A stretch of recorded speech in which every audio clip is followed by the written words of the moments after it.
ഞാനുണ്ടാക്കുന്ന ഭക്ഷണം നല്ല ടേസ്റ്റാണെന്ന് ആദ്യമായിട്ട് എന്നോട് പറയണത് കൊച്ചാണ് കേട്ടോ. സ്കൂൾ വിട്ട് വരുന്ന സമയങ്ങളിൽ ചില ദിവസം വീട്ടിൽ ഉമ്മ ഉണ്ടാവില്ല.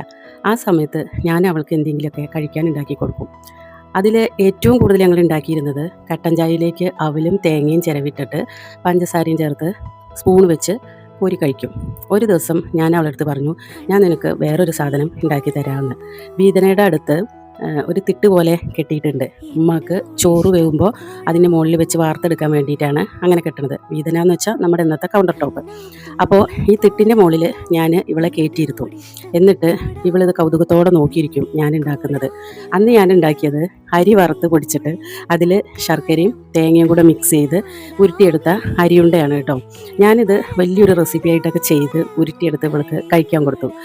ഇത് കഴിച്ചിട്ട് ഇവൾ വളരെ സന്തോഷത്തിൽ എൻ്റെ അടുത്ത് പറഞ്ഞു, ആ താത്ത ഇത് നല്ല ടേസ്റ്റ് ഉണ്ട് എന്ന്. ആ ടേസ്റ്റ് അവളുടെ കണ്ണുകളിൽ എനിക്ക് കാണാനും പറ്റിയിട്ടോ. പിന്നീട് ഞാനുണ്ടാക്കുന്ന എല്ലാ ഭക്ഷണവും ടെസ്റ്റ് ചെയ്യുന്ന ആൾ കൊച്ചായിരിക്കും കേട്ടോ. നല്ലൊരു ടെസ്റ്ററായിരുന്നു അന്ന് കൊച്ച്. എന്തായാലും ചിലവത് ശരിയാവും, ചിലവത് ശരിയാവില്ല എന്ന് പറയുന്ന പോലെയായിരുന്നു ഭക്ഷണങ്ങളെല്ലാം. ചിലപ്പോൾ ശരിയാവും, ചിലപ്പോൾ ശരിയാവില്ല. ശരിയായാലും ഇല്ലെങ്കിലും കൊച്ചു പറയും, ഹായ് നല്ല രസമുണ്ട് താത്താന്ന്. അത് വലിയൊരു മോട്ടിവേഷനായിരുന്നു. അങ്ങനെ പല പല ഫുഡുകളൊക്കെ ഉണ്ടാക്കി അവിടെ നിന്ന് തുടങ്ങി ഇവിടെ എത്തി.